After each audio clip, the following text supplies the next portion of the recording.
आपने सबने सुना है महिषासुर की कहानी। महिषासुर राजा था। कई जगह लोग उनको भैंस का सिर लगा देते हैं। ऐसा नहीं, उसका सिर भैंस का था मगर भैंस जैसा था। महिषासुर इतना मजबूत हो गया था, वो सारे देवताओं को परेशान कर डाला। किसी को अपना काम करने नहीं दे रहा था। उसने तो वर मांग लिया था ब्रह्मा जी से। महिषासुर भी तपस्या कर सकता है। देखो, तपस्या करके उसने ब्रह्मा जी से वर मांग लिया, क्या मुझे अमर बनाओ। ब्रह्मा जी ने कहा, अरे भाई अमर तो नहीं दे सकता हूँ, मगर तुम मृत्यु कहाँ से नहीं होना चाहिए ये पूछ सकते हो।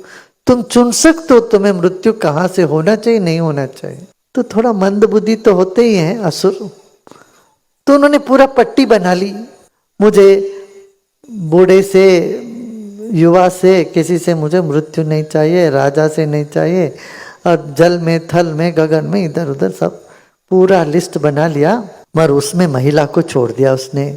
अरे महिला अबला है, वो क्या कर सकते हैं आपको, ऐसा सोच के उसने महिला को छोड़कर बाकी सब का नाम लगा के वर मांग लिया।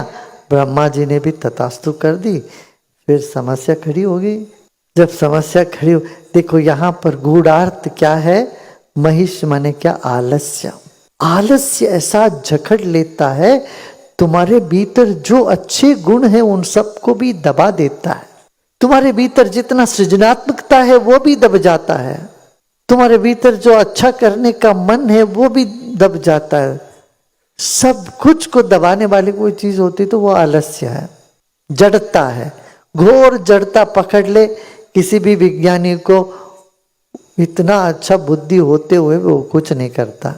ऐसे ही कोई कर्मठ व्यक्ति को जड़ता पकड़ ले, वो कुछ भी नहीं कर पाता, प्रगति नहीं कर पाते। चाहे वो कलाकार हो या विज्ञानी हो, जड़ता सबसे बड़ा असुर है। जड़ता सबसे बड़ा बाधा है, और जड़ता का प्रतीक है महिषासुर। भैंस को हम इसलिए कहते हैं ना, भैंस जैसे बुद्धि है, मंद बुद्धि को कहते हैं ना। फिर सारे देवता घबरा गए, ब्रह्मा के पास गए। ब्रह्मा विष्णु महेश तीनों की मीटिंग हुई। तीनों बैठ के बोले कि अच्छा क्या करें भाई। तो तीनों ने ध्यान लगाया। तीनों के ध्यान से वो तेज पुंज निकला।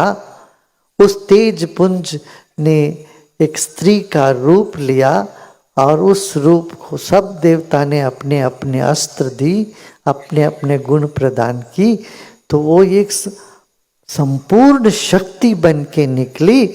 उस शक्ति, वो दुर्गा शक्ति जो निकली, उससे फिर वो महिषासुर का वध हुआ। ये है कहानी। ऐसा नहीं सोचना कभी हो गया था, अभी नहीं है। ये नित्य चलता है। ये प्रकृति में, सूक्ष्म जगत में महिषासुर की वध हर साल होता रहता है, हमेशा होता रहता है। तो वो दुर्गा शक्ति जागे।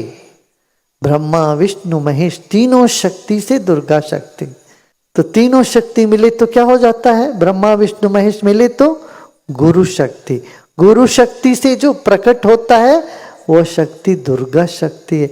उसमें सारे देवता अपने बल, अपना अस्त्र उनके साथ दे देते हैं। गुरु के द्वार पर सारे देवता खड़े हैं अपना आपको वर देने के लिए, सिद्धियां देने के लिए। ऐसे वो सारे वर, सारे सिद्धि के मूर्ति रूप है दुर्गा जी। दुर्गा माँ जागी तो महिषासुर का वध हो गया। तो फिर सारी देवता प्रसन्न हो गए, अपने काम में लगे। कुंडलिनी शक्ति यही तो है, दुर्गा जी ही तो। एक कुंडलिनी शक्ति जागती है तो सारे असुर भस्म हो जाते, फिर सब वर देते हैं। कहते मैसूर जो है, जहाँ पर महिषासुर रहते थे, वहाँ महिषासुर का वध किया चामुंडी ने। एक प्रदेश का, स्थान का भी एक स्तर पर लोग सोचते हैं, जबकि हम तो ये कहेंगे ये निरंतर चल रहा है सूक्ष्म जगत में। इसलिए दुर्गा माँ सब जगह सर्वत्र रहती है कि, और तुम्हारे भीतर रहती है। तुम जो मांगोगे तो देती रहती तेरे को।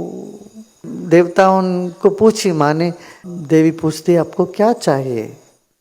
तब वो बोलते माँ तुमने पहले ही दे दिया सब कुछ, तुमने कोई कमी रखी नहीं, हर काम जो आपका होता पूर्ण होता है, तो हमारे पास मांगने के लिए कुछ रखा ही नहीं आपने। देवता सब मिलके कहते हैं तुम ही सब कुछ हो, तुम मेरे पीछे आगे सर्वत्र व्याप्त हो, तुम देवी जननी परा, तुमसे ही सब कुछ है। इस तरह से वो स्तुति करते हैं। ये दैवी गुण का प्राकट्यकरण है। सब कुछ मिला है, हम सिर्फ धन्य भागी हैं, ये भाव प्रकट होना ही दैवी संपदा है। योग की विद्या में, योग के जगत में ये शक्ति है अंदर, कुंडलिनी शक्ति कहते, प्राण शक्ति हमारे भीतर जागती है तो तृप्ति, आनंद, चिन्मयता हमारे में हमेशा बना रहता है।